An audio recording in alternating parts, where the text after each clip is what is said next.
അതായത് ആ പരിപാടിയിൽ പ്രധാനപ്പെട്ട സാന്നിധ്യമായിരുന്നു വെള്ളാപ്പള്ളി നടേശൻ പറഞ്ഞത് ഏറ്റവും നല്ല ഭക്തനാണ് പിണറായി വിജയൻ എന്നാണ്. അത് ആ അഭിപ്രായത്തോട് എന്താണ് പറയുന്നത്? അദ്ദേഹത്തിന്റെ അഭിപ്രായം എൻ്റെ അഭിപ്രായം ആകുന്നുണ്ടോ? അദ്ദേഹത്തിന്റെ അഭിപ്രായം അദ്ദേഹം പറയുന്നത്, അതിന് ഞാനെന്ത് വേണം? പിണറായി വിജയനെ എല്ലാവർക്കും അറിയുന്നതല്ലേ. നിങ്ങൾ നിഗമനത്തിലെത്തൂ. ആരെങ്കിലും ഒന്ന് വിശ്വസിക്കുന്നുണ്ടോ?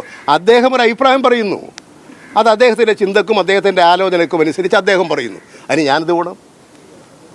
നിങ്ങൾ പറയാനേ പാടില്ല, വായ മൂടിക്കെട്ടാൻ പറ്റും എനിക്ക്.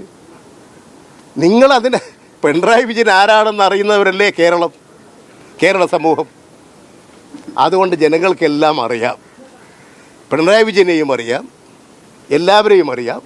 അതനുസരിച്ചുള്ള പ്രതികരണമേ ഉണ്ടാവും. മറ്റൊരു വിഷയം കൂടി ചോദിച്ചോട്ടെ. ഈ AK സെന്ററുമായി ബന്ധപ്പെട്ടൊരു ഭൂമി തർക്കം നേരത്തെ മുതൽ നിൽക്കുന്ന ഒരു കോടതിയിലുള്ള വിഷയമാണ്.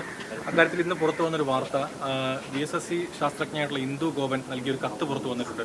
അത് കോടിയേരി പാർട്ടി സെക്രട്ടറി ആയിരിക്കുന്ന സമയത്ത് തന്നെ തർക്കഭൂമിയാണ് എന്ന് അറിയിച്ചിരുന്നു രേഖാമൂലം എന്നുള്ള കത്താണ് പുറത്തു വന്നിട്ടുള്ളത്. അപ്പോൾ ഇത് നേരത്തെ നേതാക്കൾക്ക് അറിയുന്ന കാര്യമായിരുന്നു, ഇത് തർക്കഭൂമിയാണ്. അല്ല, അതെന്താണെന്നുള്ള കാര്യം എനിക്ക് അറിഞ്ഞുകൂടാ. ഞാനത് കൂടുതൽ മനസ്സിലാക്കിയാലേ എനിക്ക് പറയാൻ പറ്റും. അത് എല്ലാ ഡോക്യുമെൻറ്റ്സും പരിശോധിച്ച് നിയമപരമായിട്ടുള്ള എല്ലാ സംരക്ഷണവും ഉറപ്പുവരുത്തിക്കൊണ്ടാണ് AKG സെൻ്റർ പാർട്ടി ആ ഭൂമി വാങ്ങിയിട്ടുള്ളത്. അങ്ങനെ അല്ലാതെ ആരെങ്കിലും ഭൂമി വാങ്ങുമോ? എന്തെങ്കിലും തർക്കമുണ്ട് കാര്യങ്ങളുണ്ടെങ്കിൽ വാങ്ങുമോ? പാർട്ടി എല്ലാ നിയമപരമായ എല്ലാ വശങ്ങളും പരിശോധിച്ച് പ്രമുഖരായിട്ടുള്ള അഭിഭാഷകരുടെയൊക്കെ ഉപദേശം തേടിയിട്ടാണ്, എല്ലാ ഡോക്യുമെൻറ്റ്സും പരിശോധിച്ചിട്ടാണ്, ഉത്തമ വിശ്വാസത്തോടു കൂടിയിട്ടാണ്. ഞങ്ങളൊന്നും ഒരിക്കലും ഇങ്ങനെ ചെയ്യാൻ ആഗ്രഹിക്കില്ല, തെറ്റായ ഒരു നടപടി സ്വീകരിക്കില്ല. നിങ്ങൾ ആദ്യം അത് മനസ്സിലാക്കൂ. ഞങ്ങളെക്കുറിച്ച് തെറ്റാണെന്ന് ലെവലേസ് ചെറിയൊരു അംശമെങ്കിലുണ്ടെങ്കിൽ ഞങ്ങൾ ആ വഴിക്ക് പോകില്ല. പിന്നെ ഇതെല്ലാം വാർത്തയുണ്ടാക്കാൻ നടക്കുന്നവർക്കൊക്കെ ഒരു ഒരു ഒരു പൂരമായിരിക്കും.